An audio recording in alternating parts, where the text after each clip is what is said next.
Hello friends, आज हम पढ़ेंगे विद्युत फ्लक्स फिज़िक्स चैप्टर 1 का टॉपिक नंबर 1.10 विद्युत फ्लक्स। इसके आगे हमने पढ़ा था विद्युत क्षेत्र रेखाएं। ठीक है, तो ये भी कुछ उसी प्रकार का है। विद्युत फ्लक्स की सबसे पहले हम परिभाषा देखेंगे। इससे पहले आपको हमारी सारी वीडियो देखनी पड़ेगी, तभी ये समझ में आएगा। चलिए देखते हैं विद्युत फ्लक्स की परिभाषा क्या होती है।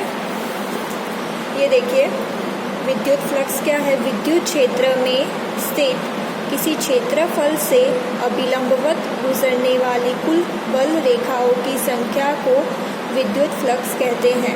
चलिए इसको समझते हैं कि मान लेते हैं मेरे पास एक क्षेत्र है। हमने एक बड़ा सा क्षेत्र लिया है जिसका नाम दे दिया है S। इस क्षेत्र को हमने नाम दिया है S। अब इसका ही एक छोटा सा क्षेत्र लेते हैं जिसको नाम देते हैं DS। इस क्षेत्र में से जो छोटा सा क्षेत्र है, इसमें से अभिलंबवत कुछ रेखाएं गुजरेगी, तो इन रेखाओं को बोलेंगे हम फ्लक्स। चलिए वापस से देखते हैं। विद्युत क्षेत्र में स्थित किसी क्षेत्रफल से, ये विद्युत क्षेत्र में स्थित एक क्षेत्रफल है, इसके अभिलंबवत गुजरने वाले कुल बल रेखाओं की संख्याओं को, इसमें से जो ये कुल अभिलंबवत रेखाओं की संख्या है, इसको बोलेंगे हम विद्युत फ्लक्स। ठीक है दोस्तों, आपको थोड़ा थोड़ा सा समझ में आया होगा कि कोई भी क्षेत्रफल हो, उसमें से अभिलंबवत जितनी भी बल रेखाएं होती हैं उनको बोलेंगे हम फ्लक्स। चलिए इसको देखते हैं, इसके सारे डायग्राम देखते हैं। एक और चीज़ है, फ्लक्स को हम लिखते हैं फाई ई। ई मतलब विद्युत क्षेत्र और ये हो गया फ्लक्स का सिंबल फाई। चलिए अगर हमारे पास एक क्षेत्रफल है, पहला देखते हैं। क्षेत्रफल है, मेरी जो विद्युत क्षेत्र है वो कुछ इस दिशा में जा रही है, ये इसको हम दे देते हैं नाम ई। तो ये हो गया विद्युत क्षेत्र की दिशा और मेरी ये हो गई विद्युत क्षेत्र रेखा। ये क्षेत्र है और ये रेखा है। ठीक है, और ये मेरे क्षेत्रफल का नाम दे देते हैं हम DS। तो अगर इस तरह की कंडीशन हो तो हमारा फ्लक्स क्या बनेगा। फ्लक्स को हम लिखते हैं फाई ई से इज इक्वल टू, अब हम वापस से परिभाषा में आते हैं। विद्युत क्षेत्र में स्थित किसी क्षेत्रफल से अभिलंबवत गुजरने वाली कुल रेखाओं को बोलते हैं विद्युत फ्लक्स। तो यहाँ पे क्षेत्रफल क्या है मेरा DS और विद्युत क्षेत्र क्या है E है। तो ये हो गई मेरी, ये हो गया मेरा फ्लक्स का formula phi E is equal to E dot DS। ठीक है, ये समझ में आया।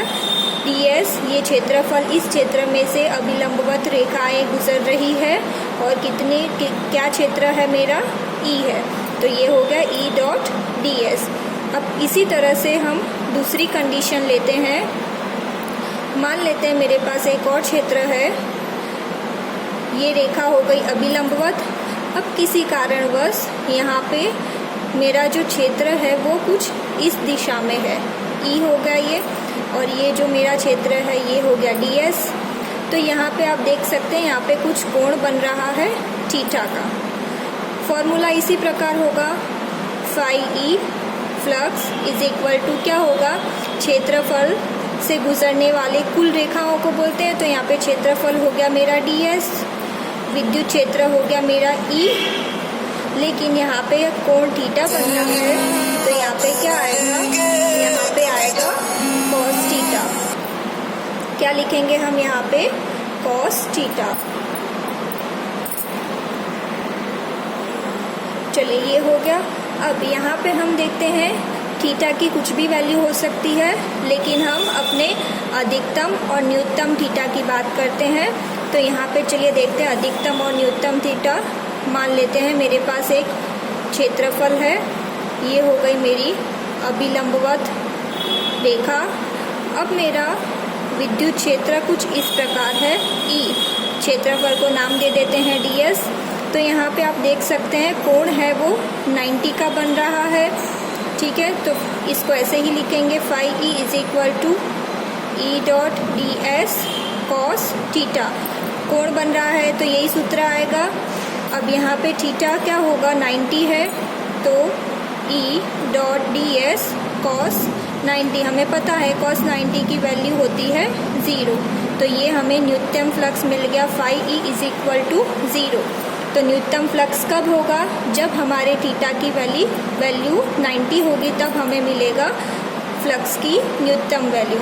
ठीक है, इसी तरह अधिकतम वैल्यू कब बनेगी, यहाँ पे हम एक क्षेत्रफल लेते हैं, मान लेते हैं कि मेरी विद्युत क्षेत्र ये हो गया ई, ये डी एस, विद्युत क्षेत्र और क्षेत्र रेखाएं दोनों एक ही दिशा में जा रही है, जैसा कि यहाँ पे हमने बताया था, दोनों एक ही दिशा में जा रही है।